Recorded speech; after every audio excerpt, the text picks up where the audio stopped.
Greetings, happy warriors.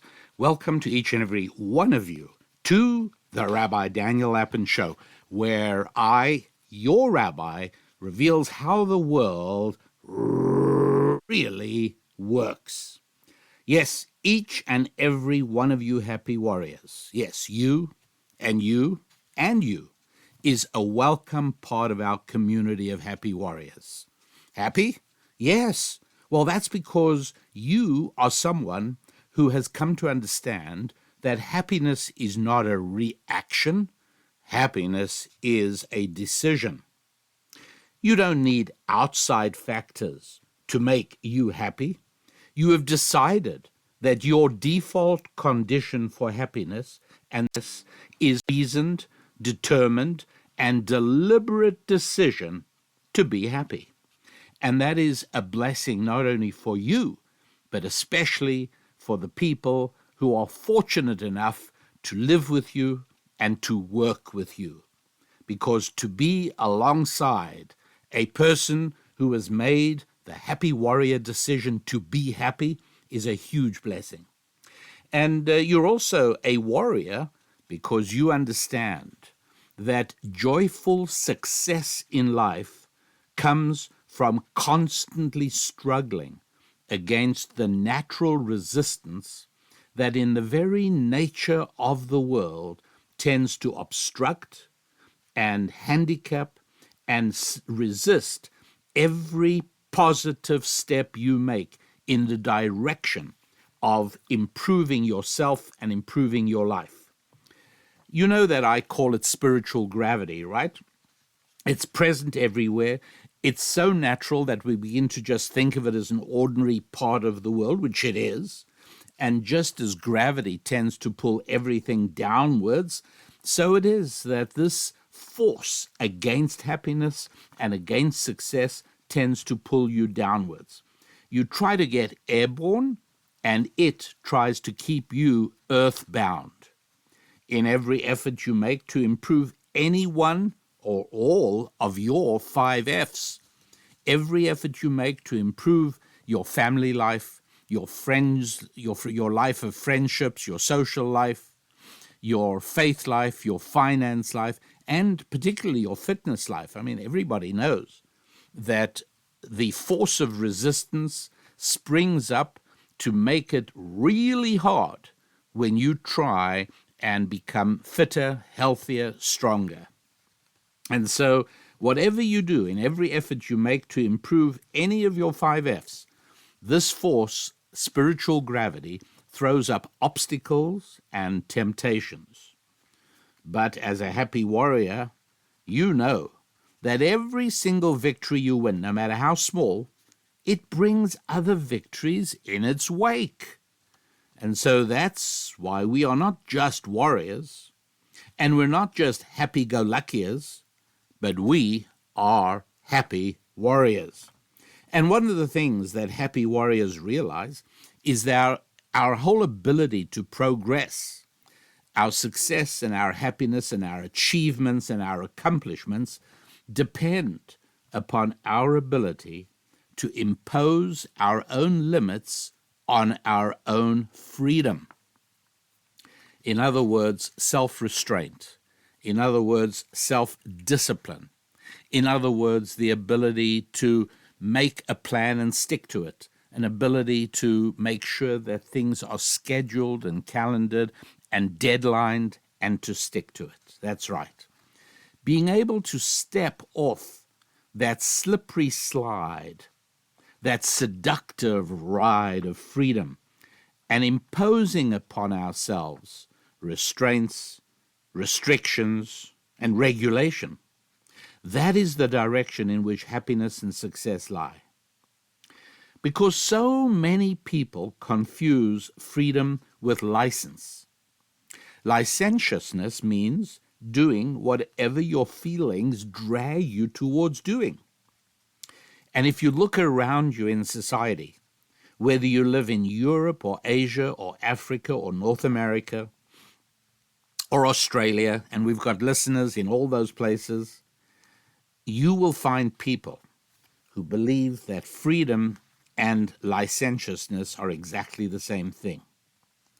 Freedom in real terms is what you get only when you are truly capable of imposing limits and restraints upon your feelings and emotions and desires. And where that is so particularly important is when you are being carried along by an avalanche of emotions. Coming to trust our emotions is a very dangerous thing. And every happy warrior realizes that emotions are wonderful. We should all have emotions, and we should all feel wonderful emotions, like love and appreciation and gratitude and compassion. We should not indulge in emotions like anger and jealousy. Emotions are real, but happy warriors do not regulate our lives on the basis of our emotions. We impose limits and restraints and controls and restrictions rather than just acting on our emotions and doing whatever we feel like. And if you look around, wherever you live, on whichever continent you live, you happy warriors, look around you, and you will see unsuccessful people with no hope in the world, but who are camouflaging their sense of emptiness by engaging in acting on feelings. They act on their feelings. And sometimes this is called having fun. But even more importantly than learning that it's a huge mistake to act on our emotions, it is actually 7 orders of magnitude more dangerous to think according to our emotions, because that really makes you a prisoner. To be a prisoner of the body is bad enough, but to be a prisoner of the mind, that is unbearable. The dreadful danger is thinking that one is being rational when in reality one's entire line of thinking is being driven by emotions. Please, please, please, dear happy warrior, for your own good, you must know that this is true. And if you're not sure, don't go any further. Explore this, study this, argue this, and debate this until you come to see the truth, which is that it is frighteningly easy for us human beings, frighteningly easy for us to think we're being rational, and yet, in reality, we're being swept along by what the crowd is thinking, or what social media is telling us, or what the news media is telling us. You got to know. And if you do doubt this, one of the surest ways of coming right on this and having the tools to dramatically start improving your life, once you realize that you must have the freedom to make independent thinking a priority. Just look back in your own life. Think about decisions you have made in your own life. And I'm presuming that you are somebody who's lived for at least 2 decades on the surface of this planet on which God placed us. Just think back about decisions you made in your own life while in the grip of emotions like anger, love, desire, jealousy. Remember the time you decided to spend a lot of money on something you barely ever used? Remember the person with whom you formed an alliance that you later wish you'd never met? Remember the time you let fly at someone and said things you wish you'd never said? This has happened to all of us who have lived on this planet for at least 2 decades. I want to help you learn to avoid allowing your emotions to cloud your thinking. Most importantly, I want to help you identify when it is happening, because it is so easy for it to happen.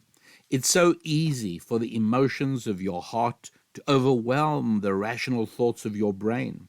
and for you to be blissfully and often tragically unaware of the danger.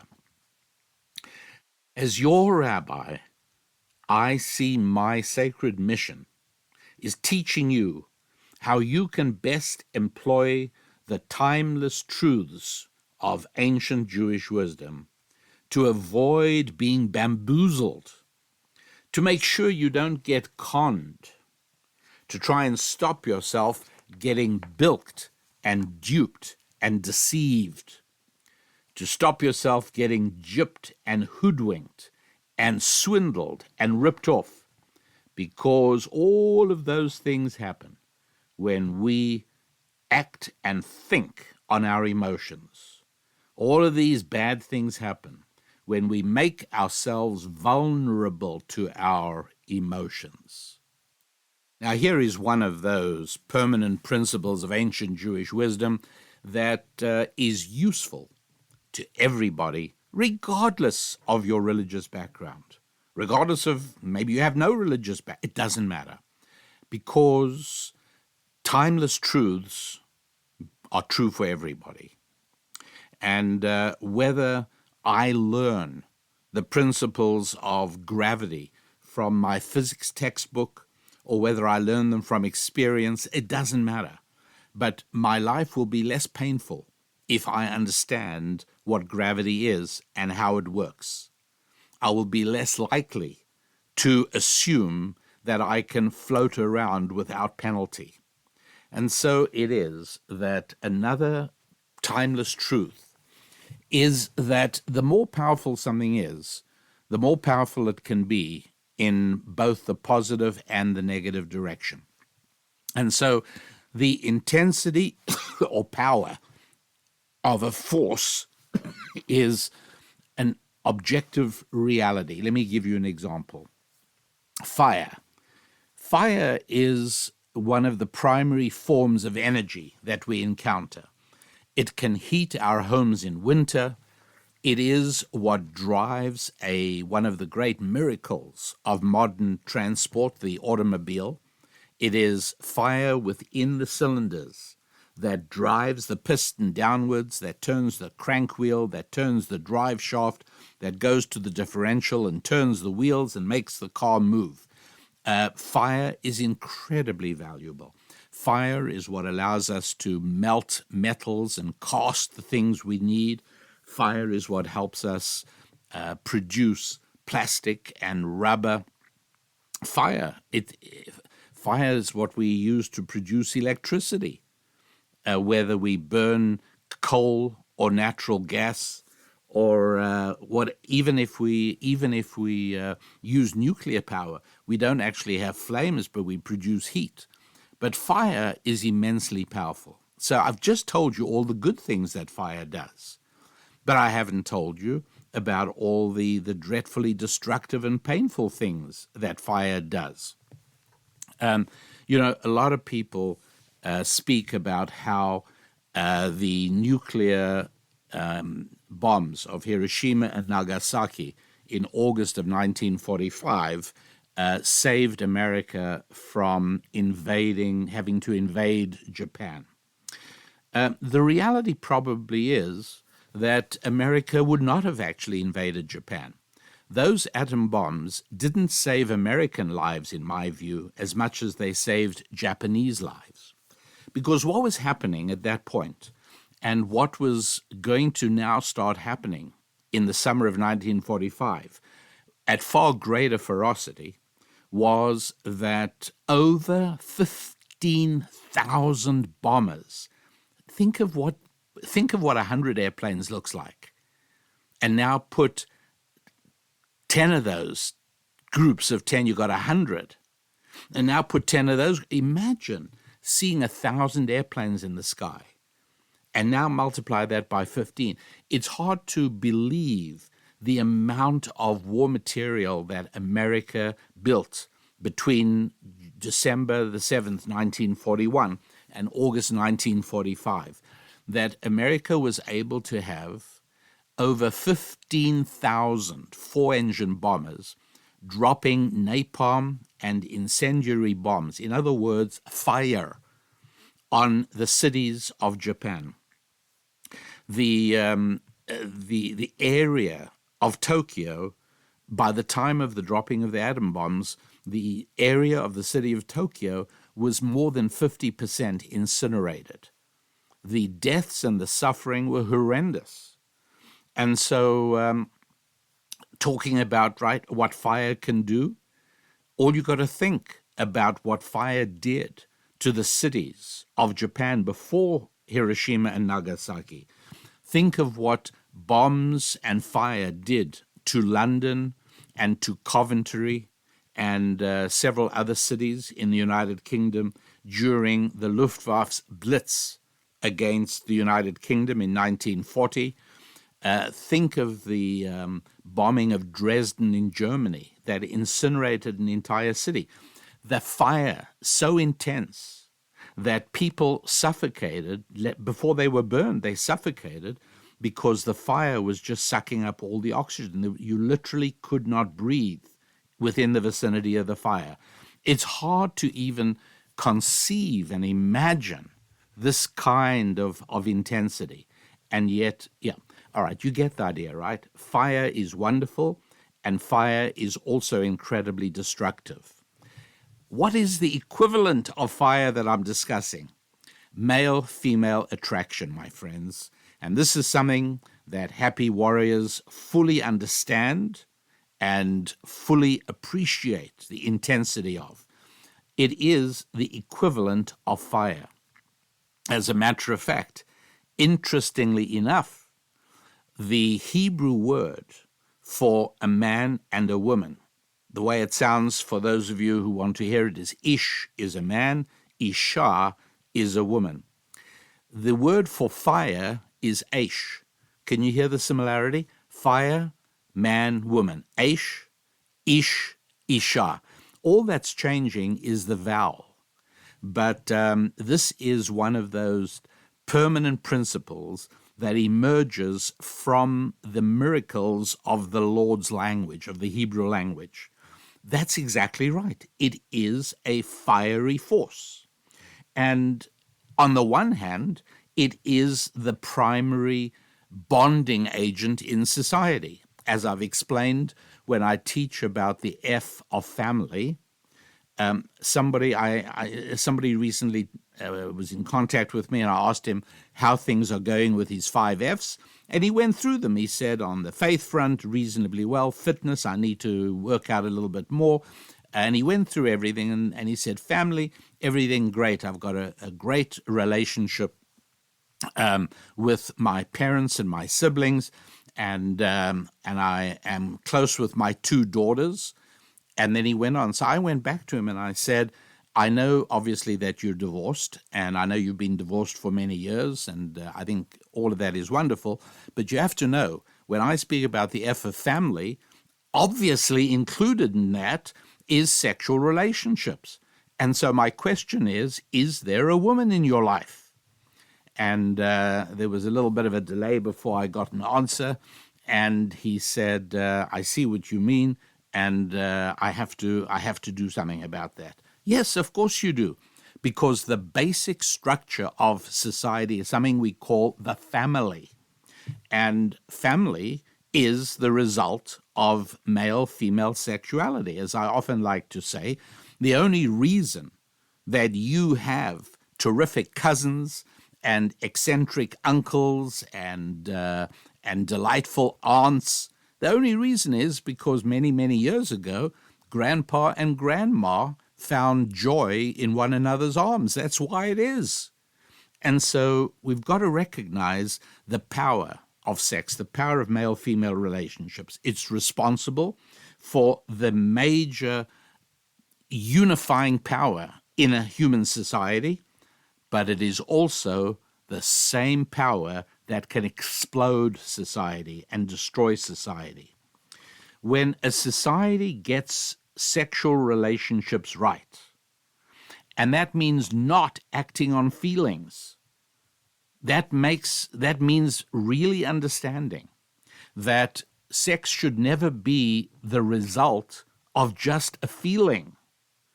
But when sex is the thing that leads to lasting marriages and to stable families and to children who are being cared for by diligent and dedicated mothers and fathers who love one another and their children.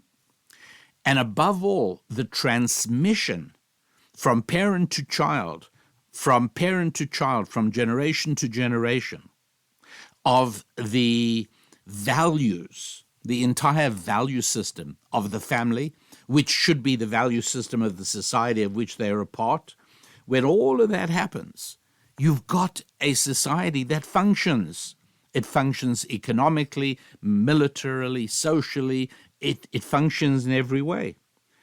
But when, on the other hand, sex is allowed to be the result of feelings and emotions, then we end up with a collection of human beings living in the same area, but it's a group of human beings that are experiencing sequential and casual encounters which result in jealousies and aggressions and violence. And in that kind of society, no lasting commitments, no real care for children. And in that kind of society, the presumption is, oh, government will take care of the children. What a dreadful mistake that is. All you need to do is look around at societies in Europe and in the United States, particularly, in which you are now seeing major portions of society where sex is destroying the cultural bond and the national unity, and you will not see children being cared for. You will see children being cared for by the government. They spend most of their days in a GIC, a government indoctrination camp, something that used to be known as public schools. And then they are cared for by school meals, and they move from one parent to another, or else they are being taken care of by a single mom who herself is essentially a dependent of government. And all you got to do is look around at a society like that to know it's not working, and to know that's not what you want in your little society, not what you want in your circle, and to realize that even though society around you might be deteriorating dramatically, that's not necessarily where you have to go.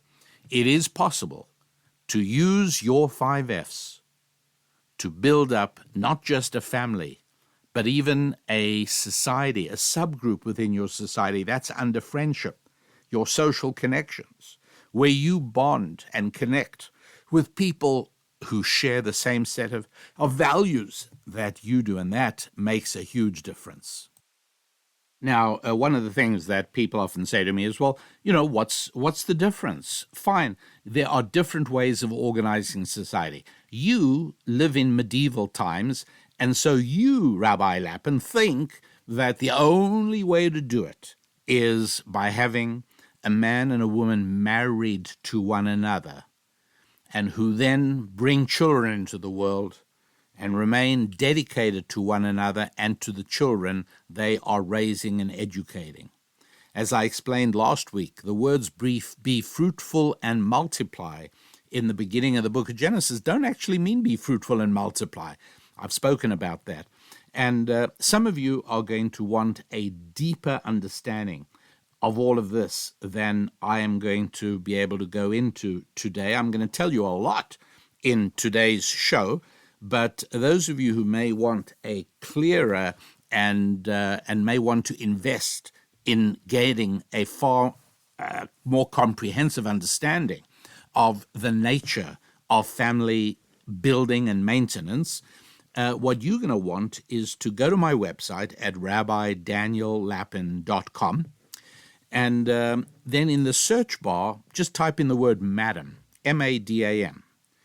You just type in madam, and that's going to take you to the store where you are going to find an audio program called Madam, I'm Adam, Decoding the Marriage Secrets of Eden. That's right. The first few chapters of Genesis, occurring in and around the Garden of Eden, are essentially the foundation of the marriage manual that the manufacturer himself laid out. And in there we cover things like explaining, what I just alluded to earlier, why the Hebrew words for man and woman have a deeper meaning, why being in the mood can destroy your marriage, what is the difference between a physically mature male and a man. Well, actually, we should talk a bit about that here as well. Who is more responsible when a couple divorces, the husband or the wife? What mistake do women frequently make after children arrive in the family? And why are there two tellings of the creation story in chapter 1 and chapter 2 of Genesis? And I go into considerable detail there, explaining that male and female in the first account in chapter 1 are basically the same. And in chapter 2, well, it's a little bit different, because there we hear a whole story about how the woman emerged from the body of the man, as it were. What's going on there? And are we supposed to visualize that in our minds? And what are we supposed to conclude from all of that? In what way do the first few chapters of Genesis provide you with a 10-point strategy for getting married, staying married, building a family successfully? How do we do that? Well, all of that is in Madam, I'm Adam, Decoding the Marriage Secrets of Eden.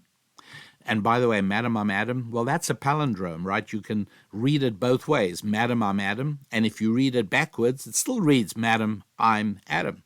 And there's a reason for that duality, which I explain as well. And so for those of you who realize the full importance of this, and for those of you who realize that marriage is not just the foundation of your family, and it's not just the building block of society, but it is actually the blueprint for every act of creativity. There are certain things you have to learn. You have to realize that it is so much easier to start a business if you have a partner. And ideally, it should be a partner not like you. It should be a partner who has skills and abilities different from yours.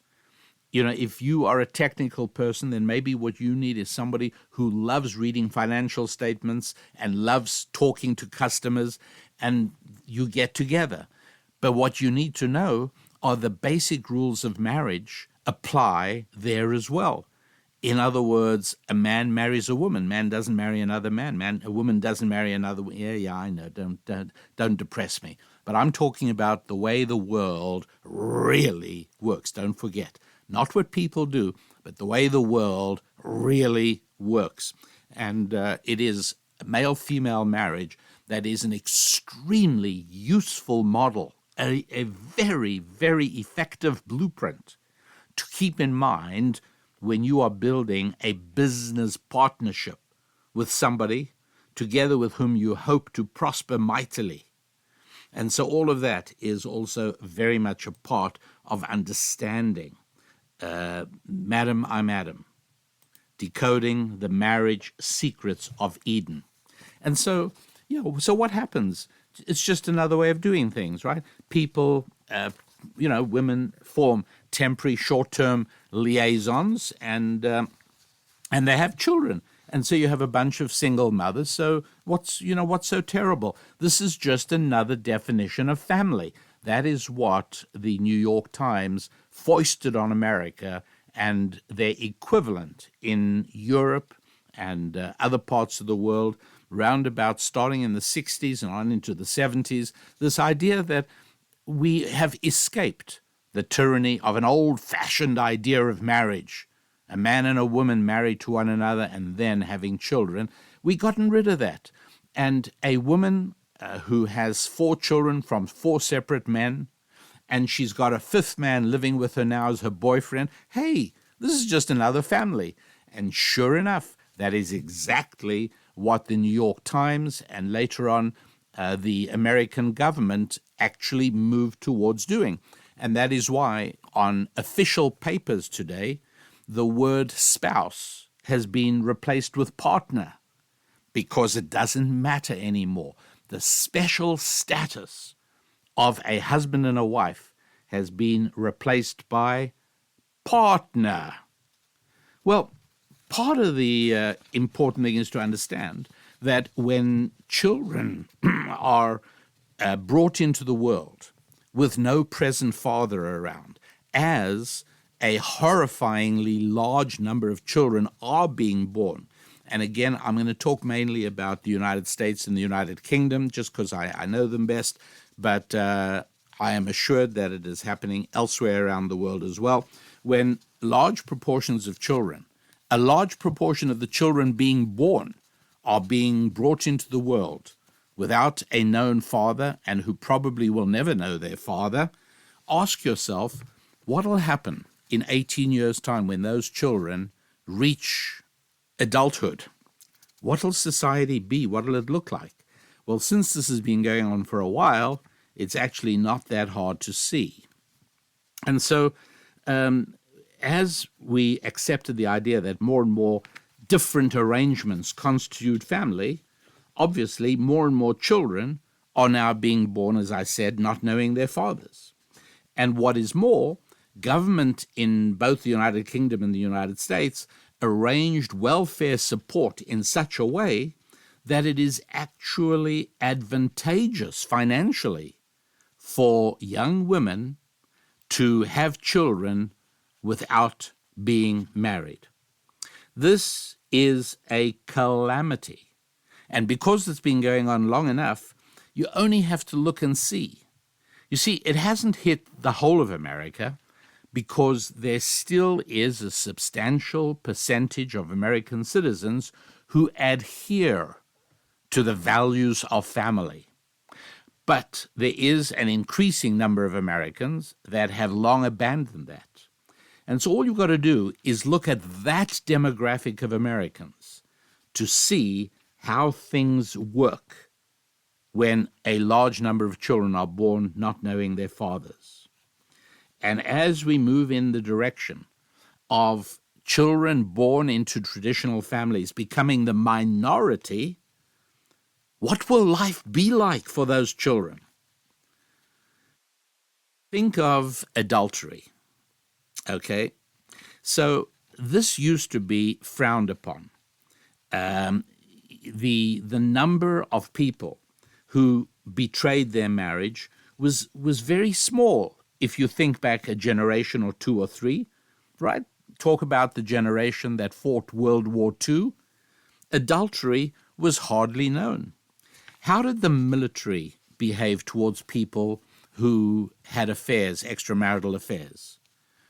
They actually got punished because the military understood, just as in fact everybody should understand, that that is a tremendous black mark on a man.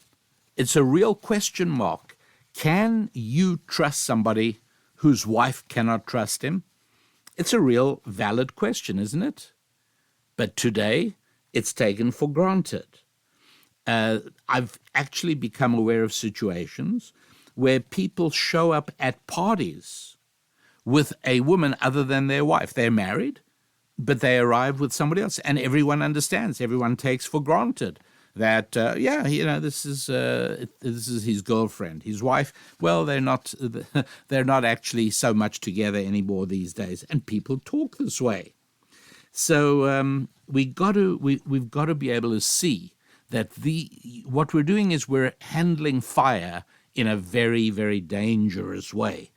And the reason I'm telling you all of this is because I'm saying that in a society that is deteriorating, a society that is sliding down that slippery slope, it is more important than ever that you create a family that is able to think independently, not emotionally, not in keeping with the times, but a family that is able to think in terms of true values and permanent principles. So yes, you really have to ask yourself, if, let's say, there's somebody in your group, and these are very difficult situations. I have a pastor friend who was consulting me recently on this problem.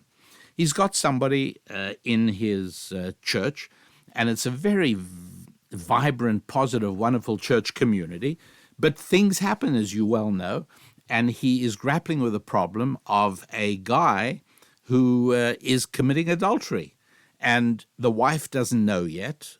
And my pastor friend and I were discussing the challenges, because when this blows up, as it probably will, it's going to cause problems, social problems within the church, and it's as well to be forewarned. And so we were discussing, what does a church leader do in this kind of situation to forestall an explosion?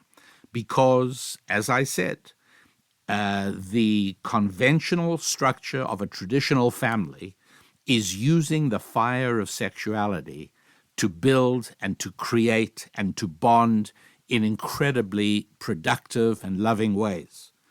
But what is happening in this situation described by my pastor friend is a firebombing of a city. This is literally an explosion taking place and about to let fly. So, yeah, of course one has to understand these things. And so it's possible that in your social group there might be something similar to that. You really got to decide what to do. You've got to know how to handle it. And the principle that a man who betrays his marriage is essentially an untrustworthy man, you kind of got to recognize the reality of that. It's true. Once upon a time, men who had affairs were embarrassed by it, but of course that's gone today. I'll tell you something else, and this is a very important thing to understand, I think, and that is that polygamy is a natural but not desirable condition for humanity. Polygamy is where we violate the monogamous blueprint of marriage. The monogamous blueprint of marriage makes sure that, each man marries a woman, each woman marries a man, and because there are roughly the same number of men as there are women, this kind of works out, and you have a stable society made up of a lot of marriages. Polygamy says no.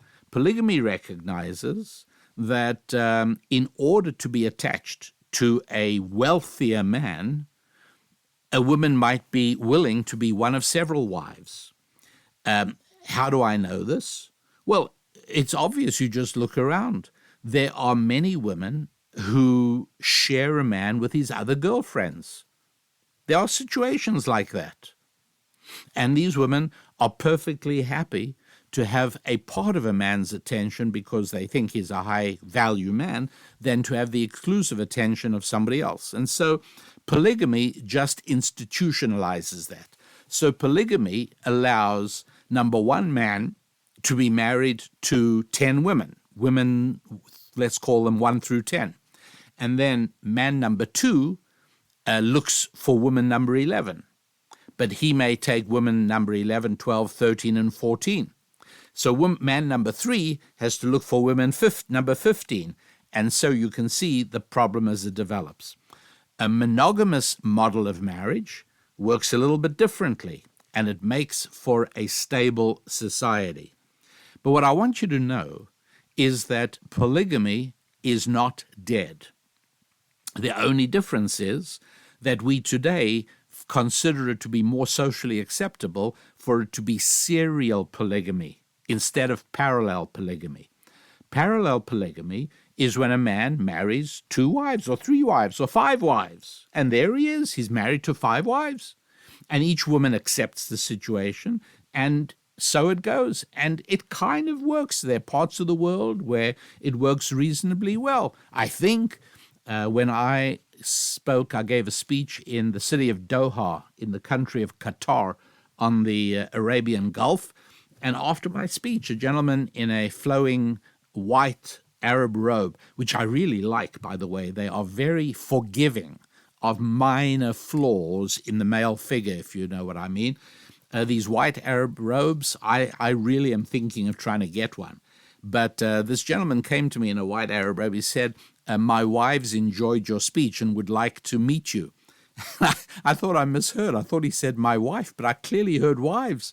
Anyway, I said, yeah, sure. And he said, well, they're in this room. And we went to a private room that the hotel had on the floor. And we went in, and there were 4 young women there, charming women, all spoke English very well. By the way, all wearing mini dresses and heels. And we spoke about my thoughts and my speech a little while. And after a few minutes, we ended, and they all picked up their full-length black outfits and covered their bodies and their heads and their faces.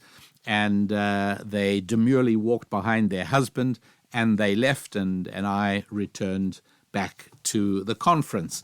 Anyway, that was just an example of a place where polygamy seemed to work. In my view, I don't think it's desirable. I don't think we should do it, but I'm not sure it's not better than serial polygamy. What's serial polygamy? Serial polygamy is a man who also marries 3 or 4 wives, not all at the same time. Marries one, divorces her, marries the second, divorces her, marries the third, divorces her. And heaven knows there are enough men who do exactly that. That is polygamy. But it leaves behind a destructive situation every time he does it. There is a woman who is now a divorcee, and that is a tough situation to be in. Whereas the parallel polygamist at least maintains relationships and responsibility and accountability to each of his wives all the time. And so if you're going to be a polygamist, I think you should rather be a parallel polygamist than a serial polygamist. But please, I beg of you, as good happy warriors, don't go around and putting up on social media that Rabbi Daniel Lapin proposes polygamy as a solution to human. No, please don't do that. I'm not saying that at all. I'm just saying that serial polygamy that is widely practiced in America today is worse than parallel polygamy. I said that a person who betrays his marriage cannot be trusted. Look, it's very important to know that this is not a novel idea. It's not something I just came up with today. The idea of male honor and value is an old idea. As a matter of fact, if you think about the etymology of words in the English language, think of the word virtue, V-I-R, virtue. There is another word, and that word is virility, V-I-R. And not surprisingly, both of them go back to the Latin word for a man. And that's right, virility and virtue are what should define a man. In other words, physical vitality and spiritual vitality. That's a really important thing. What do we have with people who only have physical vitality and no spiritual vitality? Well, you have a very destructive situation. And what about people who practice spiritual vitality but no physical vitality? Well, there you have a social situation that can't endure for very long. Now, a reality of just the way the great manufacturer created us, just in the natural order of things, little girls become women. They do. But little boys do not automatically become men. And I'm using the word man with a capital uppercase M, because the word man means something. The great English poet Rudyard Kipling speaks about, be a man, my son. Be a man. And he doesn't mean the natural result of a XY fertilized fetus, fertilized ovum, and then a fetus. No, he's talking about what happens between birth and maturity, what happens to convert a male into a man. Because while girls will become women automatically, men, if left to themselves, become either thugs or wimps. That's right. They either become men who have no spiritual reality to them at all, but only a physical reality, and they become thugs. And then you've got men who end up the other way. And I'm here using the word spiritual, again, not in a value sense, not necessarily good spiritual or bad, just spiritual meaning, they're all about thought. These are the people who have daydreams, but they never actually accomplish anything. These are the males who sit around and do nothing but thinking, but they don't actually build or accomplish or achieve anything at all. These are, there's a word for them actually in today's society. They are often called incels. And what that means is involuntarily celibate, meaning, yes, they are so much not male that they're not even comfortable building a relationship with a woman. And so they end up, whether it's computer games or listening to music or whatever it is, these are now very often the men of society. And the two extremes, thugs and wimps.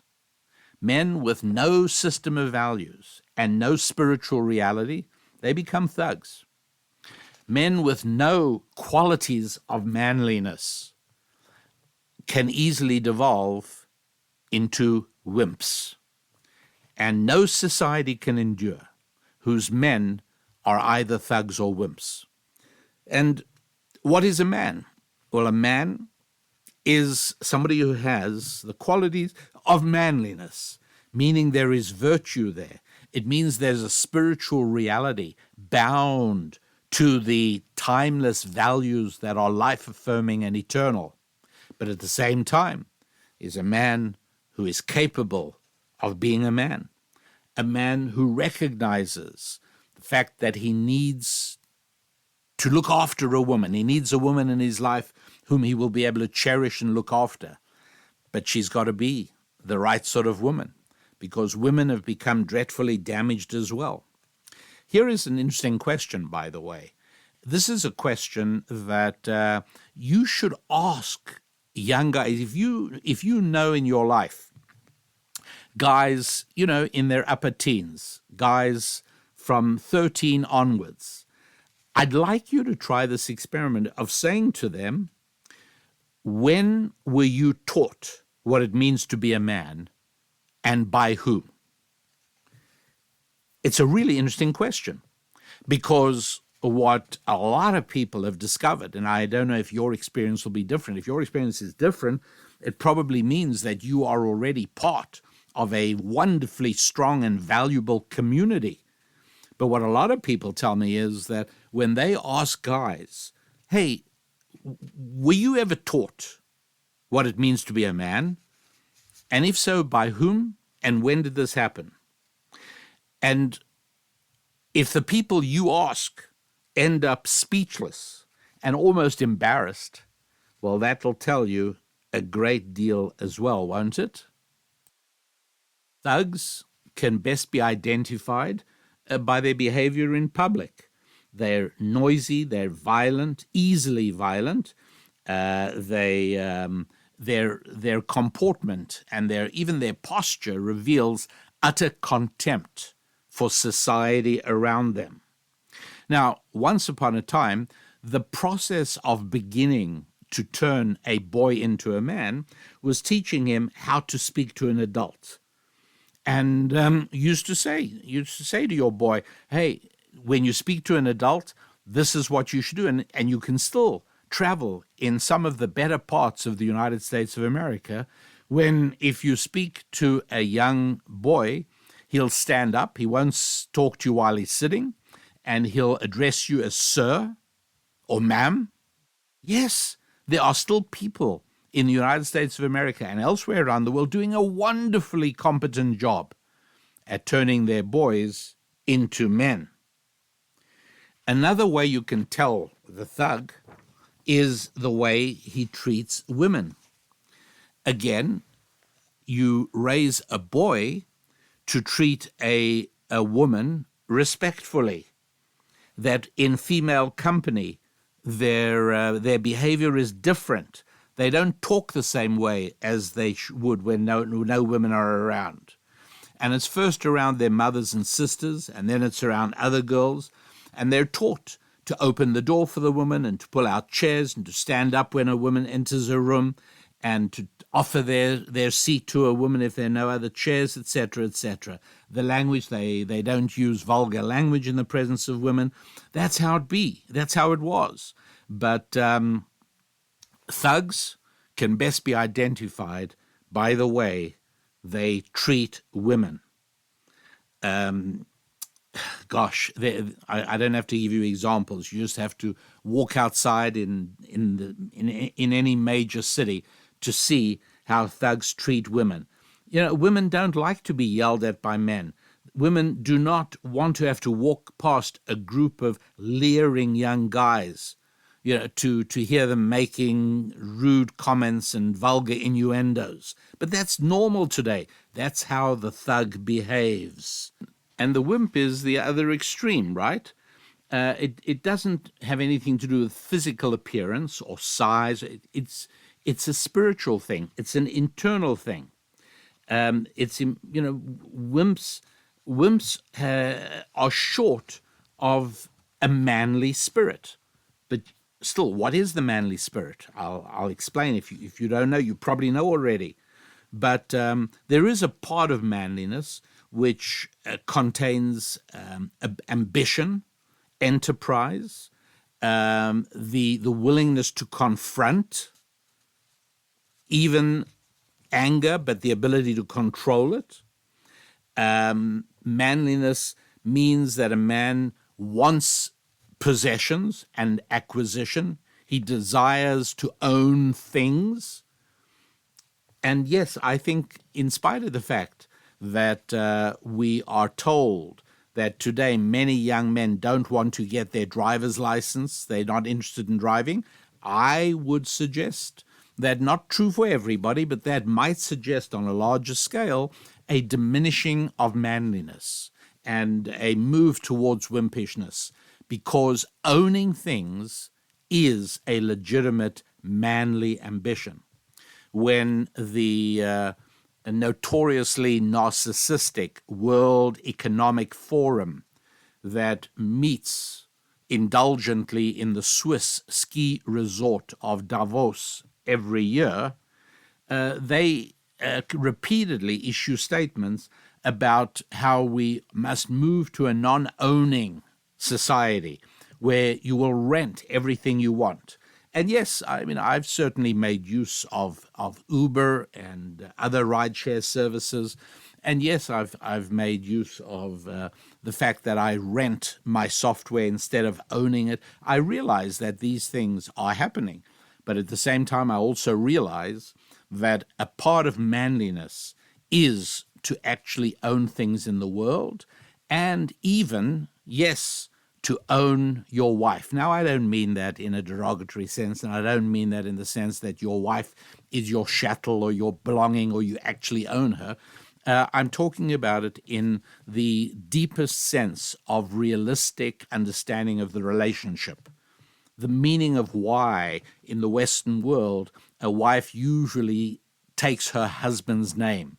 So she becomes part of him. He takes her, as it were, and why it is that just a part of femininity is to want to belong to a man. I'm his. And where a man will say, remember, you're my girl.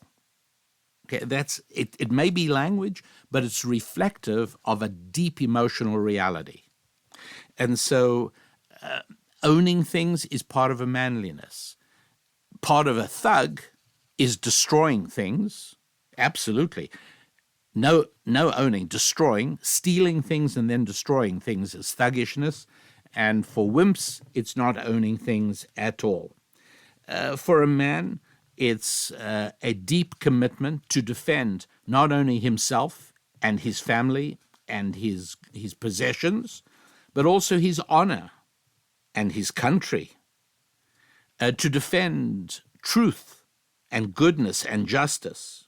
All of these things are part of what a man is. You get it? A man isn't a wimp and a man isn't a thug. A man is something quite separate and distinct, quite remarkable, because for society to function, we need men. Once we have a society in which the majority of men are either thugs or wimps, it's very, very close to the end. But nonetheless, in your little world, in your society, in your circle of family and friends, you can venerate the role of man. You can help make sure young boys are educated to become men. You can make sure that when those young boys are one day asked, hey, who taught you to be a man? That they will point back to their encounter with you, whether you are a father or an uncle or a brother or a friend or just somebody around. It's always good for young boys to be able to say, that was the person who began to help me understand what it means to be a man. Because if we don't help turn boys into men, by themselves they will become thugs or wimps in a way quite different from young girls.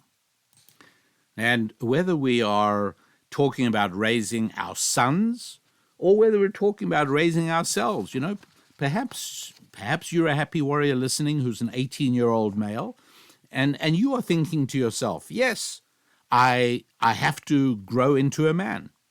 I mustn't fall into the trap of being a thug or a wimp. And those are the easiest to happen because we all tend easily towards extremes, right? It's much easier to go to the extreme of being an alcoholic or the extreme of having zero alcohol. In fact, an alcoholic can only be cured through the 12-step program of having no alcohol.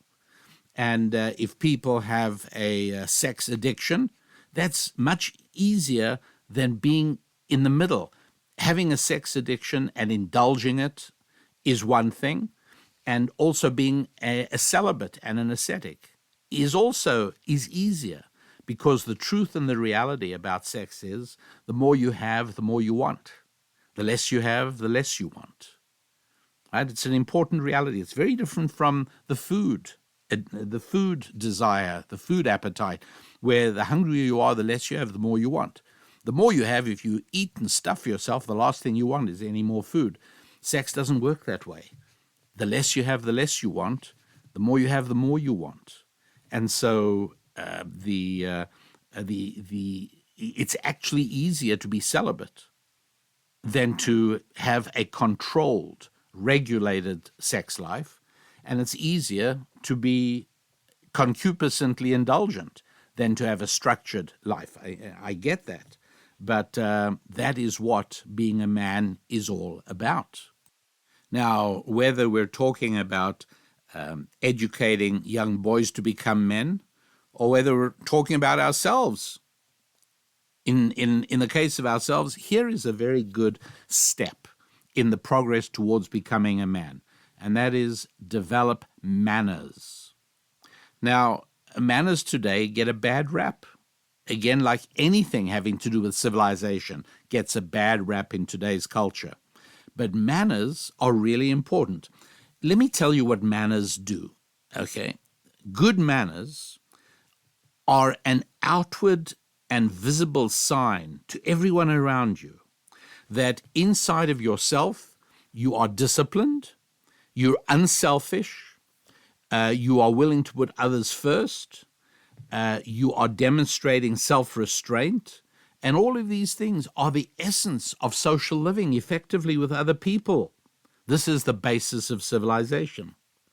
And so thugs don't have good manners, and wimps, interestingly enough, don't have good manners, unless they are trying to ingratiate themselves with a woman. But other than that, good manners are what you find among real men. Because manners, as I said, it's very important to understand this. Manners is a way of showing that you can control yourself, that you are able to act with discipline and restraint. Even the act of, somebody comes over to you, let's say you're sitting somewhere and somebody comes over to talk to you. Get up off your chair. Don't look up to the person and have the conversation with him standing and you sitting. You get up as well. So you're both standing and your eyes are at a level. Now that takes a little effort. You've got to activate the muscles in your legs and in your hips in order to get up and stand up. But doing so is an example of manners. It shows that I regard you as important as me. I'm not going to be like a king sitting on my throne while you stand as a supplicant next to me. I get up and I say, that's an example. It's a very basic, simple example of good manners. And there's so many more. There used to be a time where our parents taught us manners.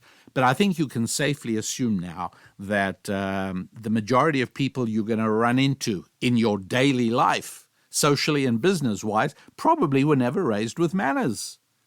And so we have to learn that living in a world that does not value manners doesn't mean that you should do the same thing. Let me tell you that your success, and again, I'm talking to men obviously at the moment, but women are very much a part of this, because if women do not demand it, if women do not help to educate men, if when a man speaks vulgarly in your presence, ladies, and you smile, or even worse, you open your mouth and throw your head back and let out a bellow of laughter, yeah, there are women who do that.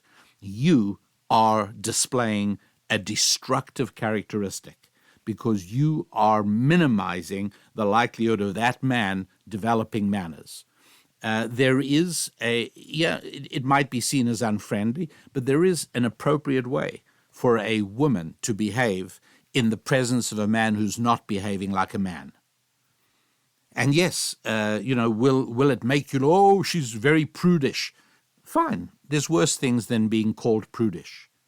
And that is allowing society-destroying behavior to go on by men. And yes, it is largely true that women are the guardians of manners. And manners is what helps men be men, and men who are men protect a civilization. Thugs destroy it actively. Wimps allow it to be destroyed in their presence. And only men defend civilization. My goodness. And please understand that all this I'm talking about, teaching young women to be able to act appropriately in the presence of men, no government can do that for your daughters.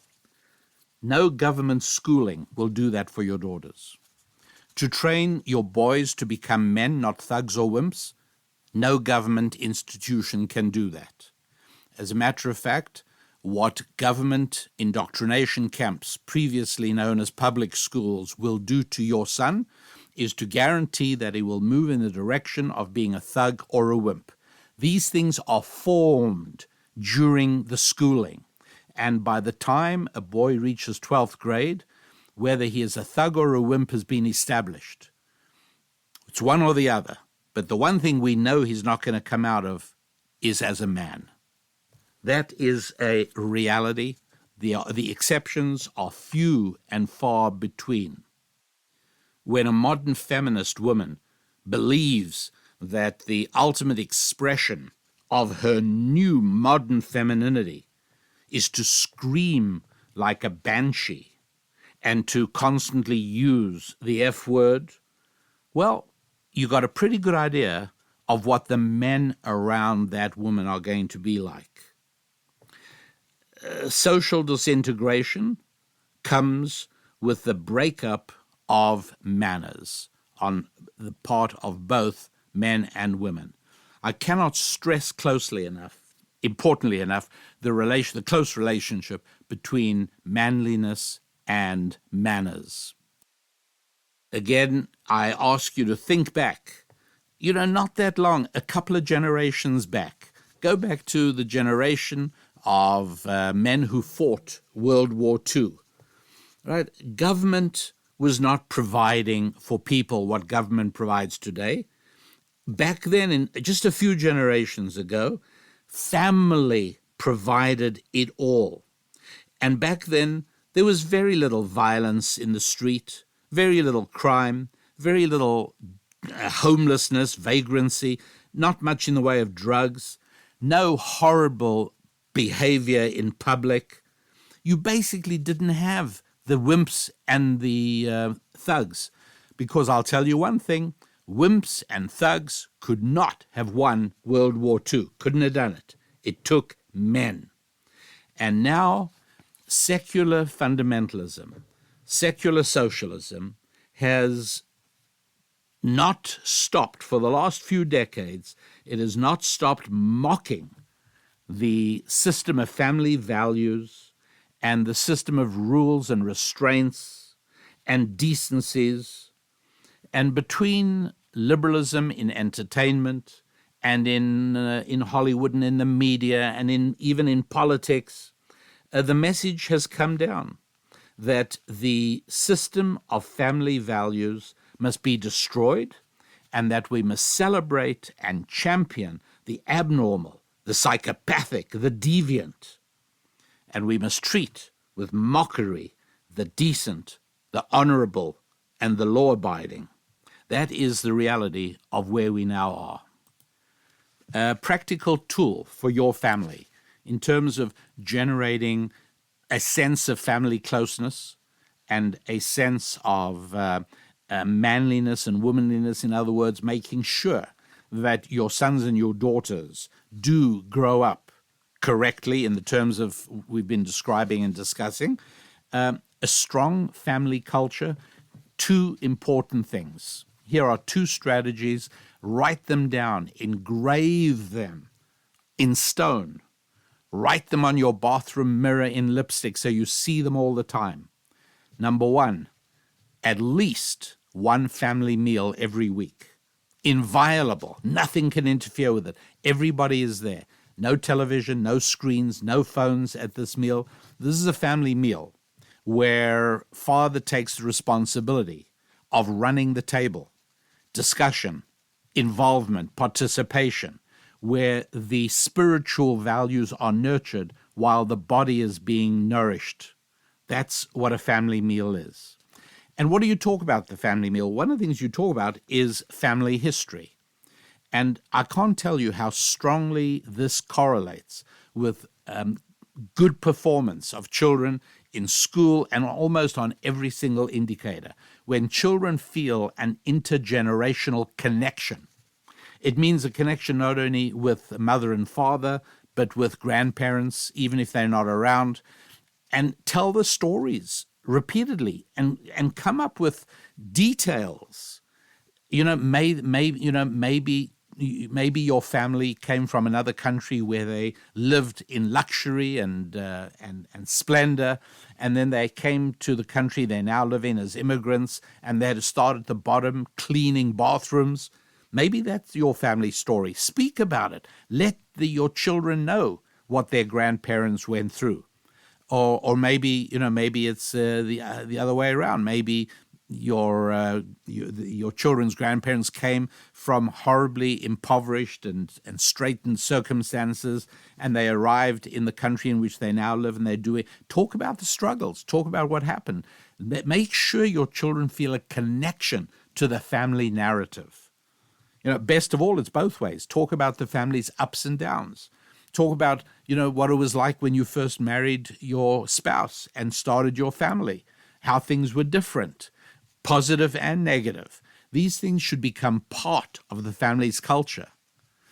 to the point where your children know some of these stories so well that when you start speaking of them, they roll their eyeballs and they say, well, we've heard that one. And you say, you may have heard the general part of it, but there's a part of it I've never told you before because I hadn't thought you were mature enough to hear it. Here's the part you don't know. And so it is, you develop a family culture around family meals. That is something really worthwhile doing. It's perhaps the most valuable practical tip that I can give you during today's show. So that is the importance of marriage. And look, it's not an accident as I speak about how, we watched the gradual destruction of these values and the mockery of all of these values. I've spoken about the old television comedy series called Friends. The idea there was the replacement of family with friends. Yes, the destruction of the traditional family has been part of the enterprise of modern liberalism since the early 1960s. I've spoken about the military's code that used to, at one point in the United States of America, treat an officer having an affair as very serious. You know when that changed? Not surprisingly, it was during the Bill Clinton administration. It was in the year 1997 that Bill Clinton's Secretary of Defense, and by the way, a number of Republican politicians went along with us. That's the truth. They went along with us, as did, of course, the whole liberal media system. What did they do? They condemned the United States military's practice of punishing officers who had had extramarital affairs. And up till then, the military assumed, as everybody normal would have assumed, that honoring your marriage vows is as fundamental to the integrity of military unity as it is to the structure of society. And that was when it changed, from Bill Clinton down to his Secretary of Defense, down to some of the Republican leadership, and all the way to media and everyone else. This is ancient. Let's not do that anymore. And just take a look at what's happened to America's social indices of stability, such as children born out of wedlock, crime, and just general destruction of society. It took another leap downwards into the abyss from the Bill Clinton presidency and onwards. So there it is. These are all really important values. And a boy cannot become a man without understanding and absorbing these into their beings as possible. Let's not be like Woodrow Wilson. He was a president of the United States of America during the period of World War I at the beginning of the 20th century. And he was also an educator. I think he was at Princeton. He was he took great pride in his role as educating young people. And he famously said these words. I know you're not going to believe me. You're going to want to go and look it up, but it's absolutely true. He said, "Our role in education is to make young gentlemen as different from their fathers as we can." That's right. Is that really what you want? Well, guess what? That continues to be the role of public education in America today. And that is not what we want to see families doing. So if you want to make sure that you yourself are developing your own manliness and that you're not moving unknowingly and sadly in the direction of thuggishness or wimpishness, then there's certain things that we try and do. This is not easy or doable even for everybody, but I'll tell you what, I will give you the blueprint now. And if you are young enough to still have all this ahead of you, then be aware of it. If you are involved and influential in the lives of young people, well, then you can play a role. But men, marry well, marry for the right reasons, not just because of feelings. Work hard to support your wife so that when the time is right, she can be with your children, not listening to a boss in some office, and homeschool those children. That's right, homeschool those children. Join what is today millions of people homeschooling their children in the United States and elsewhere around the world. In many countries, it's illegal, and they still do it. Educate your children yourself. It is the safest way to go, remembering that nobody but nobody cares as much about your children as you do. Nobody but nobody has as much invested in your children as you do. And so why on earth would you want to have your spouse out making a few more dollars while your biggest investment is being entrusted to the government? Really? Is that what you want to be doing? I don't think so. And so, this is, I depict the ideal, knowing full well that it's not something necessarily that everybody can do at every given time. But at least if you know that the ideal is for a family to live on one income, namely being earned by dad, and people, it's not the 1950s. Yeah, it's irrelevant. The point is that there are certain things that are rooted in humanity, and no amount of social engineering is going to change that. In terms of maximum happiness and fulfillment, make sure you are part of a family. Build that family, nourish and sustain that family. And if you are a woman, give everything towards building the safety and security and stability of that family. And if you're a man, support and defend and protect that family. And if you're children in such a family, make sure that you give thanks every single morning and every single evening for being born into a family like that. For increasing numbers of children around the world today are not being given that amazing start in life. And so the deeper story is in Madam, I'm Adam, Decoding Marriage Secrets from Eden. I joke that when Eve came into being, she looked up and she sees this terrific-looking guy standing there, and she blinks a couple of times, and he bows courteously to her, and he says, Madam, I'm Adam. And that was how he introduced himself to her. I made that part up, but what I didn't make up is the 2 hours of Bible-packed information on how the blueprint for marriage emerges from the Garden of Eden story. And so go to my website at rabbidaniellapin.com. In the search place, type in Madam, M-A-D-A-M, just Madam, and that'll take you to the Madam I'm Adam program, which you can download and have available for your use and for listen with your spouse. Or if you're in the courting process, you are meeting a man or a woman and you are contemplating a future with that person, I strongly recommend spend a date. Don't, not going out, just listening. Can be during a drive in the car, whatever, but listen to the 2 hours of Madam I'm Adam.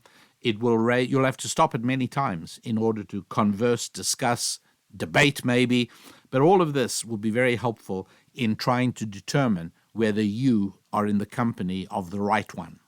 So that's about as far as we can go today. It's a long show, but I think you'll agree an important one. And we have to pause now for another week. And so I extend to you my blessings and my wishes that you have an incredibly productive week with your family and with your finances, with your friendships and your fitness and your faith. I'm Rabbi Daniel Lapin. God bless.